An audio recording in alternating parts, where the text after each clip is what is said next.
धन्यवाद अध्यक्ष महोदय। अध्यक्ष महोदय, मुंबईच्या दृष्टीने अत्यंत महत्त्वाचे असे लक्षवेधी आहे।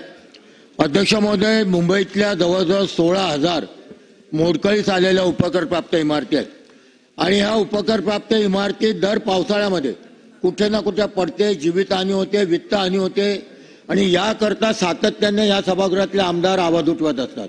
आणि अध्यक्ष महोदय, त्यामुळे माननीय मुख्यमंत्री उद्धव ठाकरे साहेब हे मुख्यमंत्री असताना विधेयक क्रमांक 41 8 सप्टेंबर 2020 साली तत्कालीन गृहनिर्माण मंत्री जितेंद्र आव्हाड यांनी या सभागृहात मांडलं आणि सभागृहाने एकमताने त्याला मान्यता दिली। अध्यक्ष महोदय, आज 16,000 इमारती ज्या मुंबईमध्ये आहेत त्यांची अवस्था अत्यंत वाईट आहे। कधी पडतील, दुरुस्तीच्या पलीकडे गेल्यात आणि ह्या 16,000 इमारतीपैकी जे आता प्रस्ताव म्हाडाने मंजूर केले आहेत ते किती केले आहेत? 854, अत्यंत कमी प्रमाणामध्ये आहे। त्यामुळे 16,000 इमारतींची परिस्थिती वाईट आहे आणि मंजुरीला प्रकार जे मंत्री महोदय जे काय म्हाडाने आतापर्यंत स्फुटणी करून किती प्रस्तावांना मंजुरी दिली आहे? 854 इमारतींना नोटीस दिल्या, मंजुरी पण नाही दिली। 30 प्रकरणामध्ये त्यांनी एनओसी दिलेली आहे।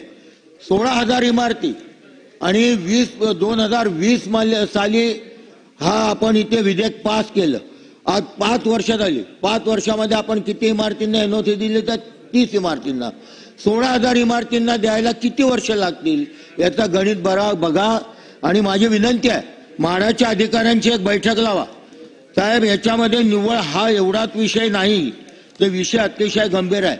अध्यक्ष महोदय, हे जे मालक आहेत त्यांना 79A दिले का मालक जाऊन अधिकाऱ्यांना भेटतात?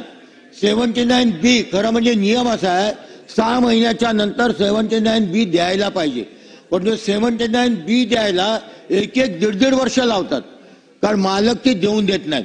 मालक ते डेव्हलपर शोधत फिरतात आणि 6 महिन्यात जरी दिला नाही तर जे 79B करायला पाहिजे ती दिली जात नाही। त्याच्यामध्ये अध्यक्ष महोदय, वस्तुस्थिती जी मंत्री महोदयांना माहित नाही ती मुद्दा मी आपल्या माध्यमातून सांगू इच्छितो। कायदा केलाय, परंतु कायद्याची कडक अंमलबजावणी होणं गरजेचं आहे। म्हणून पहिला म्हाडा अधिकाऱ्यांना सूचना द्या की 79B कुठल्याही परिस्थितीमध्ये तातडीने आली पाहिजे। 79B देण्यात या कुठली हयगय करता कामा नये। अध्यक्ष महोदय, याच्यामध्ये स्पेसिफिक माझे जे प्रश्न आहेत ते मुळामध्ये 79B नंतर 79A आपण देतो जमीन अधिग्रहित करण्याकरता की मालमत्ता अधिग्रहित करण्याकरता। जसं अमीन पटेल साहेब म्हणाले की त्याला एक वेळ द्या। मुळामध्ये जो भूमी अधिग्रहित अधिकारी आपण ठेवतो तो फार वेळ लावतो, त्याला बंधन द्या की 1 महिन्याच्या तुमचा अहवाल आमच्याकडे आला पाहिजे। तो आपण मागवणार का?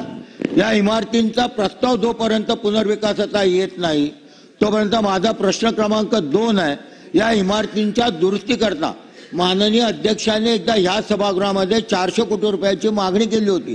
तत्कालीन असणाऱ्या मंत्र्यांनी कबूल पण केलं होतं, हो दुरुस्ती करता 400 कोटी रुपये देतो। ते आज तक दिलेले नाही। ते आपण त्याचे 200 कोटी रुपये तातडीने आपण ह्या इमारतींच्या दुरुस्ती करता देणार का?